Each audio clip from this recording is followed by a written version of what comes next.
A champion for the working class, Jimmy Hoffa's rise to power.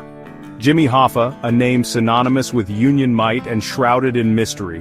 He was a powerful force, a man who fought tirelessly for the rights of American workers. Hoffa understood the struggles of the working class, their hopes, their dreams. He rose to prominence as the leader of the International Brotherhood of Teamsters, the powerful union that represented truck drivers across the nation.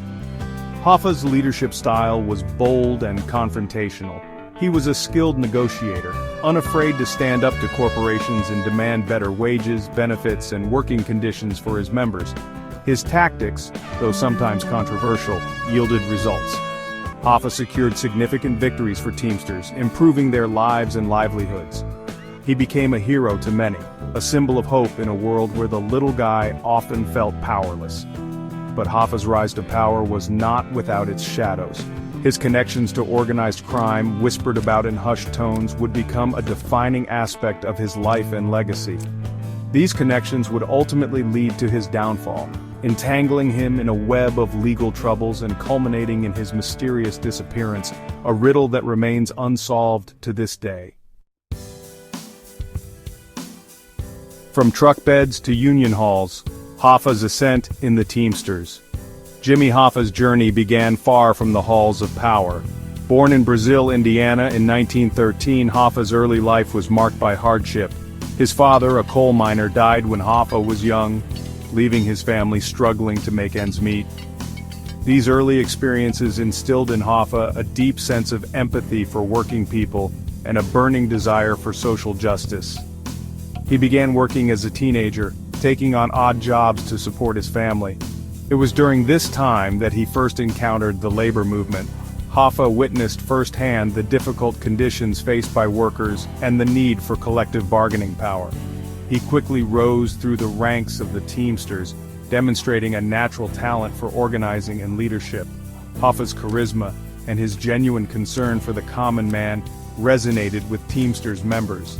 He possessed an innate ability to connect with people, to understand their concerns, and to articulate their aspirations.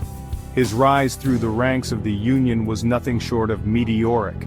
By the 1950s, he had become a national figure, leading the Teamsters through a period of unprecedented growth and influence.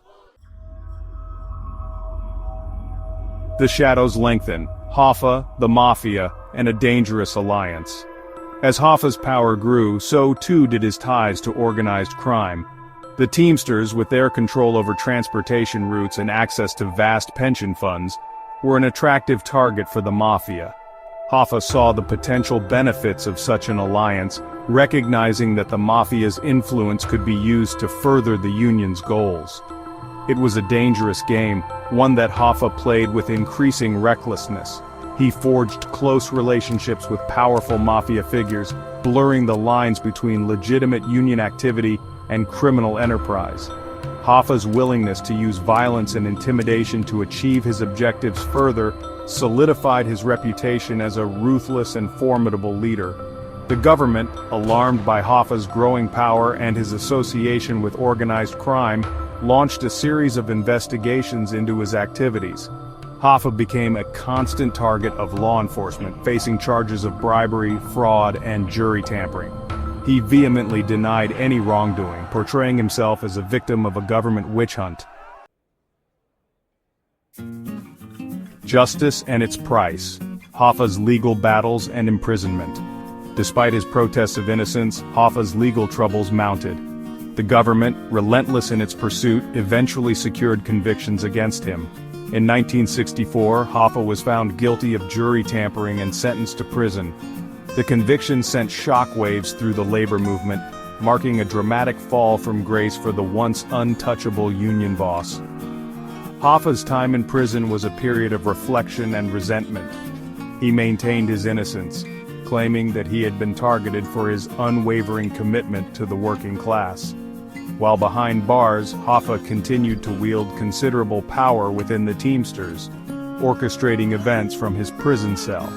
In 1969, after serving less than 5 years of his sentence, Hoffa was released from prison. However, his freedom came with a steep price. As a condition of his release, Hoffa was barred from holding any position of leadership within the Teamsters for a period of 10 years. This restriction, a major blow to Hoffa's ego and ambition, fueled his determination to regain control of the union that he had built into a powerhouse.